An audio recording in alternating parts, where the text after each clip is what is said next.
Dear friends, இப்போ நாம என்ன பார்க்க போறோம் அப்படின்னா பிளானிங் இந்த அட்மினிஸ்ட்ரேஷன் ஆஃப் செகண்டரி எஜுகேஷன் அந்த டாபிக்ல இருக்கக்கூடிய சிலபஸ். அதுல ஃபர்ஸ்ட் யூனிட் பார்த்தீங்கன்னா educational administration system in India. அதுல ஃபர்ஸ்ட் பார்க்க போறது எஜுகேஷனல் அட்மினிஸ்ட்ரேஷன், அதை பத்தி பார்க்க போறோம்.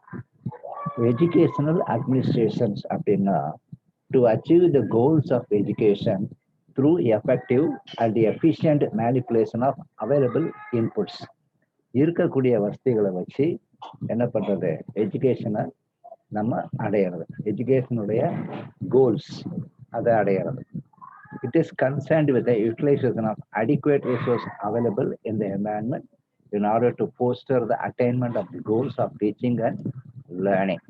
இருக்கக்கூடிய எதெல்லாம் நமக்கு பொருத்தமா இருக்கக்கூடிய ரிசோர்சஸ் என்வாயன்மெண்டல அதையெல்லாம் யூஸ் பண்ணி நம்ம என்ன செய்யறோம், we have to attain the goals of teaching and learning. It is always concerned with the management of things as well as with the human relationships based on a body of basic principles and aiming at educating the children and youth. It has to undertake a number of functions like எப்போவுமே இந்த யூத்தை ஒரு நல்வழிப்படுத்தி கொண்டு போறதுக்கு நாம என்னென்ன செய்யணும் அப்படிங்கிறதா இந்த எஜுகேஷன்ல வரக்கூடிய கோலா. அது என்னென்ன அப்படின்னா planning, organisation, direction, motivation, control, coordination, decision making, and the last one is reporting. இதெல்லாம் இருக்கணும். It is a specialized activity which runs an entire educational program with a fruitful and a constructive goal. Educational institutions operate in a dynamic environment. The process of continuous improvement thrives when the mindset of the stakeholders is geared towards constant monitoring, problem identification, and research. It means that educational administration performs a threefold job to ensure efficient working. அது என்னென்ன அப்படின்னா stating the specific purpose, mission of education and mission of institutions. இந்த மூணு மெயினான concept, அதாவது three fold jobs அப்படிங்கிறது. இதான் educational administration கொடுக்குது. என்னென்ன ஃபார் எஃபிஷியன்ட் ஒர்க்கிங். அது என்னென்ன அப்படின்னா stating the specific purpose, mission of education, அப்புறம் மிஷன் ஆஃப் இன்ஸ்டிடியூஷன்ஸ். ஓகேவா? இப்போ theories of educational institutions administrations, theories of educational administration இது என்னென்ன அப்படின்னா administrative theories are discussed in the historical framework of 4 models. ஒரு ஃப்ளோ சார்ட் மாதிரி போட்டு அதுல 5 பிரிச்சிருக்கு. என்னென்ன அப்படின்னா classical organisation theory, critical educational administration theory, human relations approach, behavioural science approach, post behavioural science approach. மொத்தம் 5 இருக்கு. நான் ரிப்பீட் பண்றேன். Classical organisation theory, critical educational administration theory, human relations approach, behavioural science approach, post behavioural science approach. மொத்தம் 4. இதுல இந்த classical organisation theory இதை பத்தி இப்ப நம்ம பார்க்க போறோம். This theory came into existence during the early years of 20th century. It deals with the formal organization and concepts to increase management efficiency. Major contributors to the classical organizational theory are Frederick Taylor, Henry Fayol, Luther Gulick, and Max Weber. Principles of organizational theory. இது scalar principle, line versus stop. It refers to line of authority. Unity of command. It involves receiving of orders from only one person.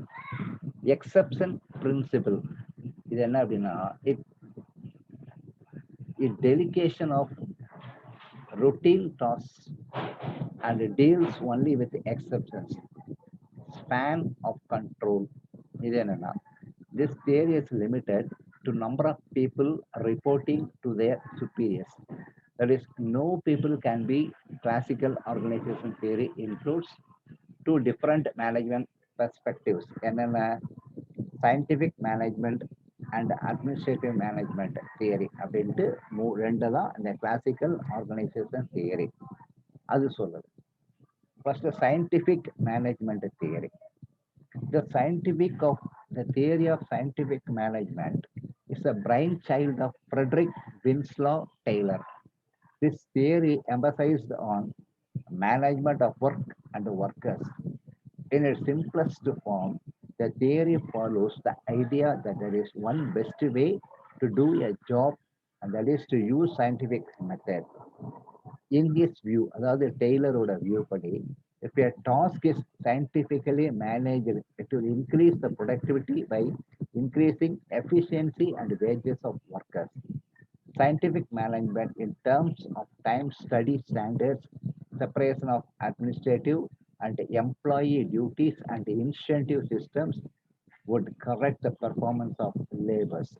The main features of this theory are என்னென்ன அந்த scientific management தியரியில மெயினா இருக்கக்கூடியது என்னென்ன points அப்படின்னா it finds out the best method for performing each job. It selects employees by using scientific selection procedure. It believes in having close relationship with management and the employees. It uses division of labor.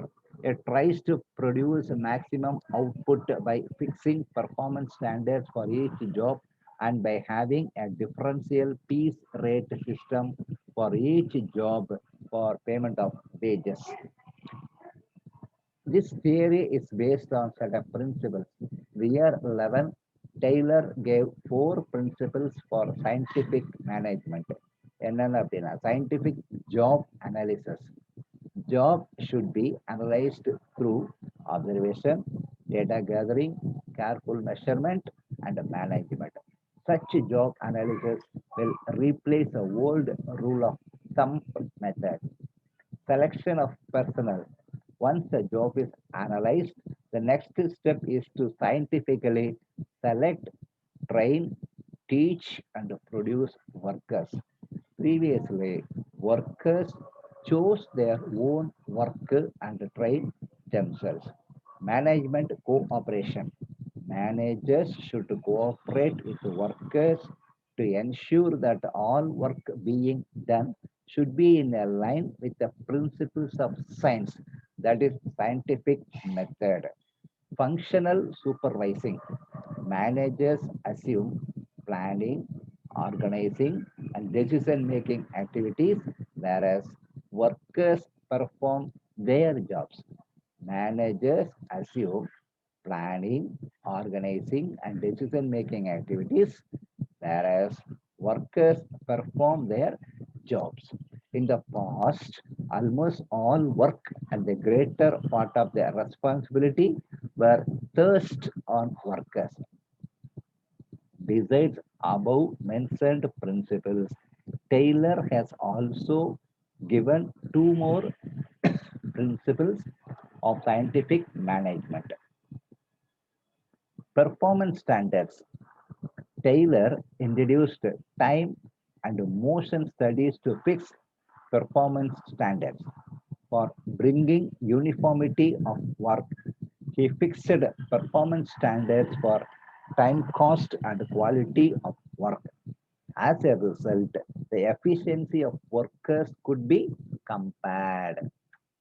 Differential piece rate system. Under differential piece rate system, a standard output was first fixed. Taylor studied that workers did as little work as possible. he felt that under existing wage system, an efficient worker gained nothing extra.